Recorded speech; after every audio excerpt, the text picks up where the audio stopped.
আজকে আমি আপনাদের দেখাবো কিভাবে হাতে থাকা একটি স্মার্টফোন দিয়ে ফ্রিল্যান্সিং করে টাকা ইনকাম করবেন একদম ফ্রিতে।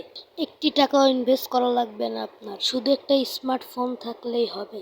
চলুন দেরি না করে শুরু করা যাক আজকের ভিডিও। কাজটি করার জন্য যে কোনো একটি ব্রাউজার সিলেক্ট করবেন। আমি ক্রোম ব্রাউজারটি সাজেস্ট করব। ক্রোম ব্রাউজারটি সিলেক্ট করবেন, তারপর ক্রোম ব্রাউজারে ক্লিক করবেন, তারপর সার্চ বারে ক্লিক করবেন clickcarpet.com। আমি যেভাবে লিখছি সেম টু সেম সেভাবে লিখবেন। আপনাদের সুবিধায় কমেন্ট বক্সে লিংক দিয়ে দিব, লেখাটি ভালো করে দেখে নিন। এভাবেই লিখবেন ক্রোম ব্রাউজারে, লিখে সার্চ করবেন।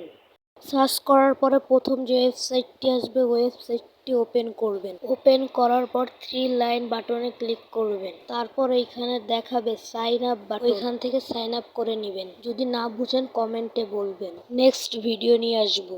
তারপর সাইন আপ করে নেবেন। সাইন আপ করার পর এরকম একটি ইন্টারফেস আসবে। এই দেখেন কত অসংখ্য কাজ। প্রতিদিন 5 থেকে 10 মিনিট কাজ করলে 100 থেকে 200 টাকা ইজিলি ইনকাম করতে পারবেন, কিন্তু আস্তে আস্তে ইনকাম হবে। এইখানে আপনার ব্যালেন্স দেখাবে 0 আমরা একটা কাজে ক্লিক করে দেখাই কিভাবে কাজ করবেন। একটি কাজে ক্লিক করলাম, তারপর একটু স্ক্রল ডাউন করলাম। এখানে কাজ কিভাবে করতে হবে আপনাকে সবকিছু বলে দিবেন।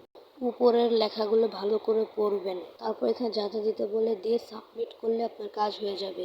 10 থেকে 20 মিনিট পর পেমেন্ট পাবেন। এখানে একটি ভালো খবর যে 50 টাকা হলেই উইথড্র করতে পারবেন। চলুন দেখিয়ে দিই কিভাবে উইথড্র করবেন। উইথড্র করার জন্য 3 লাইন অপশনে ক্লিক করবেন, তারপর দেখবেন উইথড্র নামক একটি বাটন আছে।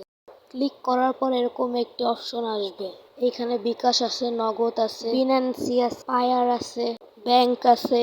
আপনি যেটা দিয়ে উইথড্র করতে চান ওইটাই সিলেক্ট করবেন। আমরা বিকাশে উইথড্র করতে চাচ্ছি, বিকাশে সিলেক্ট করব। তারপর প্রথমে আমি আমার নাম্বারটি দিয়ে দেবো যেটাই আমি টাকা আনবো, তারপর অ্যামাউন্ট দিব।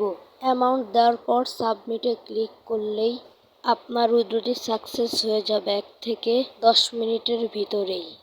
আমি উইথড্র করছি, এর জন্য আমার অ্যাকাউন্টে ব্যালেন্স নেই, জন্য আমি উইথড্র করলাম। এভাবেই ঘরে বসে ইজিলি 1 থেকে 2000 টাকা প্রতি মাসে আর্ন করতে পারবেন। এই পর্যন্ত দেখা হচ্ছে কালকে নতুন একটি ভিডিও নিয়ে।